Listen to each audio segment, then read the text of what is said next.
Bigyan natin ngayon ng reaction, opinion itong post ni Teo Moreno 2 hours ago. Sabi niya, "Eyes here." Ipinost niya yung official statement ng defense team ni Vice President Sara Duterte tungkol sa impeachment trial. Marami pala ang nang bubulabog. Maraming kumukontak o sumusulat na pwede ba simulan na natin ang trial? Ang mag-decide kung masimulan o hindi naman yung defense team. Ang Senado man. Ano ba naman tong mga, alam mo na, yung mga maingay na nag-i-issue ng joint statement. Ano pa diya, tinawag ni Attorney Vic Rodriguez na mga hypocrite. Mga nagbabanal-banalan na kunuhay, concerned sila about corruption sa confidential funds ni BP Sara. Lang, tahimik naman sila sa most corrupt budget in history. Wala naman silang pakialam doon. Ito, official statement, defense team BP Sara, on calls for the Senate to proceed with the impeachment trial. Okay. The defense team has received several requests for comment regarding the calls for the Senate to immediately proceed with the impeachment trial of Vice President Sara Duterte. We deem it proper to refrain from commenting on matters that are exclusive, exclusive and internal to the Senate. However, we reiterate our firm position that the initiation of the impeachment process, particularly the fourth impeachment complaint, suffers from serious constitutional infirmities.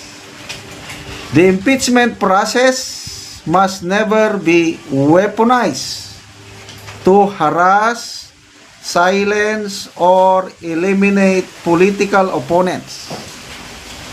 It is a constitutional mechanism, not a political tool.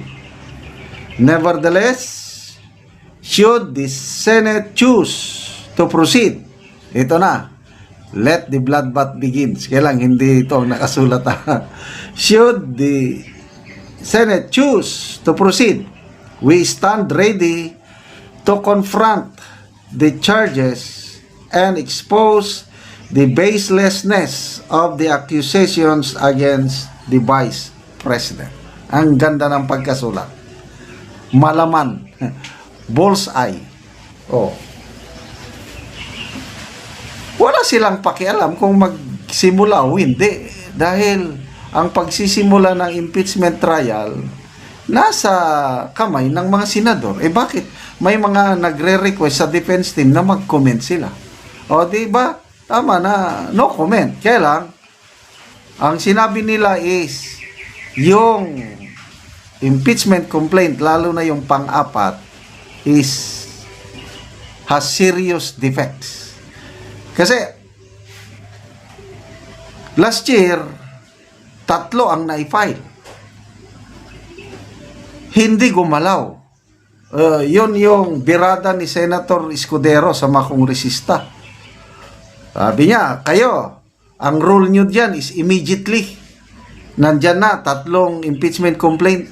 Hindi nyo naman inirefer kaagad sa Office of the Speaker. Pinatulog nyo sa House Secretary General. 3 complaint yun. Wala, natulog lang. As in, wala.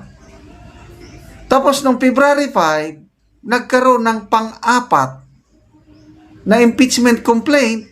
At yun, sa isang araw lang, napirmahan ng 255 congressmen na yun na nga yung in-expose ni Congressman Toby Chanco na mayroong reward o mayroong natanggap na pundo yung mga kongresista. Kaya pumirma sila.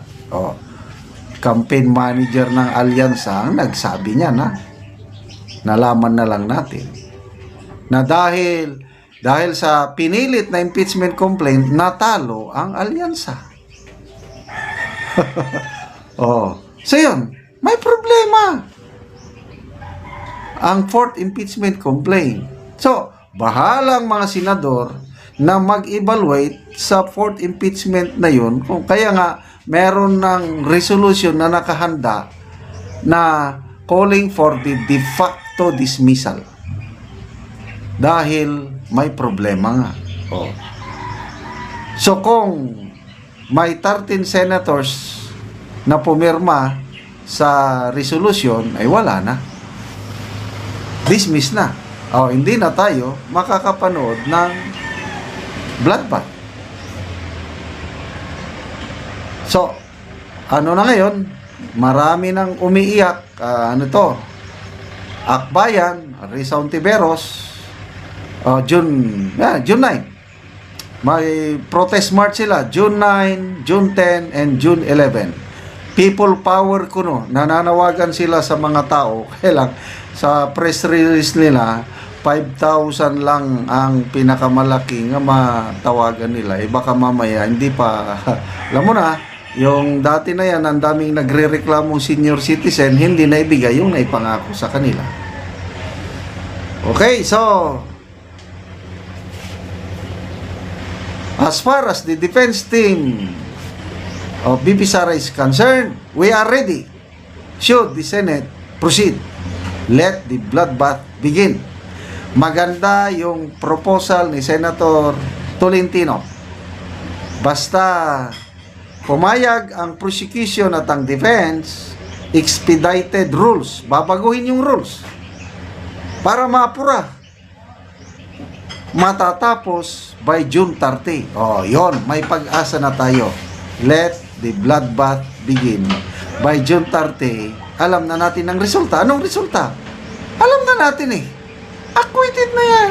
Dahil impeachment is a political exercise, not so much on evidence, but on the inclination of the senator judges.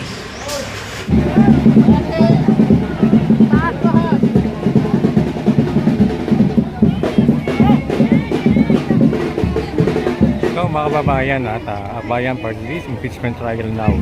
Follow the Constitution. Yan ang sigaw ng mga akbayan, mga kababayan.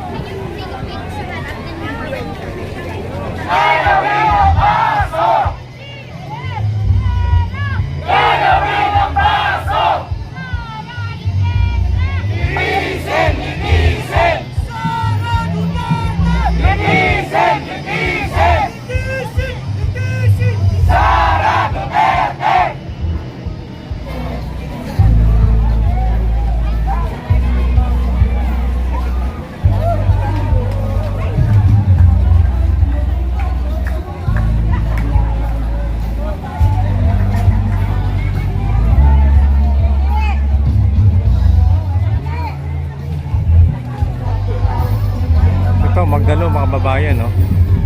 Kay Trillanes to, Magdalo.